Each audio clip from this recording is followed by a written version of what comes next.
Welcome to the Explainer, everyone. Okay, today we're going on a massive time-traveling adventure. I want you to literally close your eyes for a second. Imagine stepping back over 1,000 years into the past. We're exploring a living, breathing Anglo Saxon village to check out their amazing tools and tech. We're going to see exactly how people lived, worked, and played all those centuries ago, just by looking at the incredible objects they left behind. All right, open your eyes. Could you survive an Anglo Saxon day? I mean, think about waking up in the morning and having absolutely zero modern gadgets. No smartphones, no microwaves, no central heating, no electricity at all. To survive, these ancient people had to rely entirely on pure ingenuity and the tools they could literally make with their own two hands. It was a really tough life, but as we're about to see, they were incredibly clever. Okay, let's dive into this, because life back then was all about self-sufficiency, which basically means making absolutely everything you need to survive yourself. Local smiths and woodworkers had to get super creative. They relied on four master materials: iron, wood, bone, and stone. They made almost everything out of just these four things. There were no plastic factories or giant supermarkets. If you needed something, well, you grabbed some wood or bone and you made it yourself. Section 1, Working the Land, Morning Chores.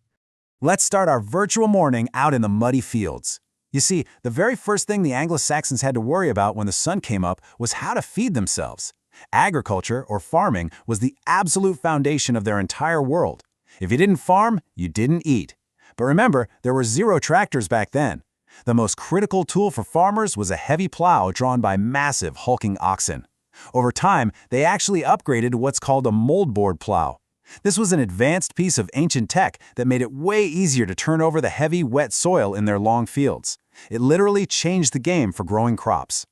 And what about kids your age? Well, gathering food and clearing land was a whole family job.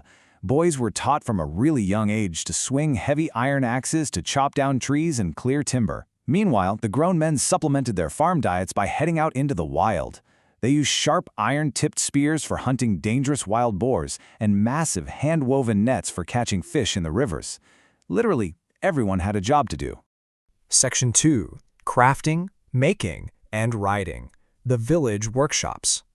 So, let's head out of the quiet fields and step right into the busy, noisy, smoky village workshops. This is where the real magic happened. First up, we have the master smiths. These guys were basically the tech wizards of their day. They used pointy tools called awls for super delicate, detailed work in leather and even shiny goldsmithing. And, of course, their roaring hot forges were constantly busy hammering out sharp iron knives for everyday survival. A good smith was probably the most important person in the whole village. Now, what's really interesting about this next object is the incredible fun fact hiding inside its name, the seax. A seax was a super versatile, totally essential iron knife. Every self-respecting person had one on them. In fact, it was so important and so central to who they were that historians believe it's actually the origin of their name. Yeah, no way, right? The word Saxon likely comes from their absolute favorite everyday tool, the seax knife. But hey, the men weren't the only master crafters in town. Anglo-Saxon women were absolute wizards at textile magic. Making clothes took an incredibly long time back then. First, they used prickly plant burrs for brushing and carding raw, dirty sheep's wool. Then, they used spindles for spinning that wool into long thread. And they even had donut-shaped clay loom weights. These heavy clay circles were hung at the bottom of their massive wooden weaving looms just to keep the threads perfectly tight while they wove the fabric. Okay, brace yourselves, because we are about to learn how to make a book the gross way. Monks working in special writing rooms called scriptoria didn't have nice crisp paper like we do. Instead, step 1, they used intense scraping and tanning tools to turn actual calf or sheepskins into pages called vellum. Gross, right? Then, step 2, they mixed up dark ink using weird hard growths on trees called oak galls. And finally, step 3, they wrote everything down by hand using bird feather quill pens. Section 3. Home Life and Games, Inside the Hut. Let's wash our hands of all that ink and animal skin and head inside a cozy family home. We're going to look at the domestic tools that kept the Anglo-Saxons warm, fed, and entertained after a really long day's work. Now, in your house today, you probably have radiators for heat, shiny metal saucepans for cooking, and glass cups. But in an Anglo-Saxon hut, a smoky, open hearth fire right in the middle of the dirt floor was their central heating. And those humble clay pots you see, they functioned exactly like a modern saucepan. Families ate and drank out of carved animal horn cups, simple wooden dishes and buckets. But they didn't just work and cook all day. Archaeological finds prove they really cared about their appearance and having fun. They brushed their hair using beautifully carved bone combs. Yes, combs actually made out of animal bone. And for fun, they absolutely loved playing board games. They used carved bone or wood counters and wooden dice, laughing and playing together just like we do on family game night today. All right, I have a massive mystery for you. What do you think this fancy gold and enamel object was actually used for? This is famously known as the Alfred jewel. It looks like dazzling, super high-status jewelry, doesn't it? Maybe a fancy necklace for a king? Take a second and guess what this amazing, sparkling treasure actually did. And this brilliantly illustrates one of the coolest surprises of the era. It's an astol. Yep, that beautiful treasure wasn't a necklace at all. It was actually just a very glamorous bookmark and reading tool. High-ranking individuals or important clergy members would attach a stick to the bottom of it and use this fancy pointer to follow the lines of text while they were reading those animal skin books we talked about earlier. I mean, imagine having a bookmark made of solid gold.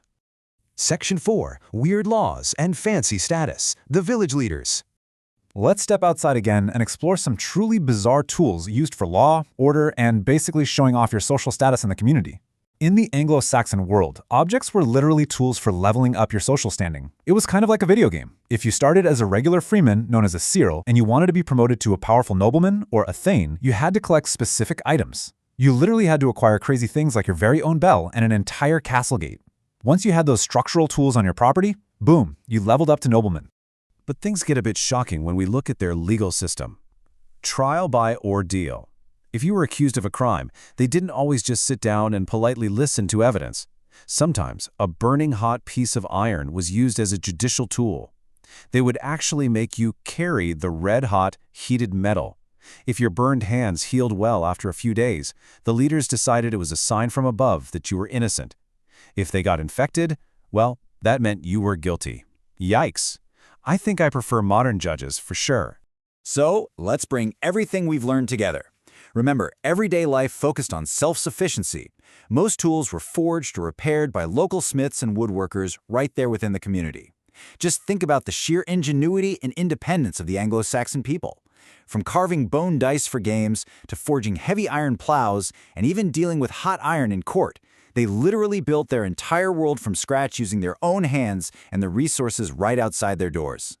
So as we wrap up our incredible time-traveling adventure in this explainer, I want to leave you with one final question. Which of these ancient Anglo-Saxon tools would be the most useful in your life today? Would it be a bone comb for your hair? A sea ox knife for surviving in the woods? Or maybe you want a fancy gold Astel pointer for doing your homework? Keep being curious, think about how history connects to your modern life, and I will catch you on the next explainer.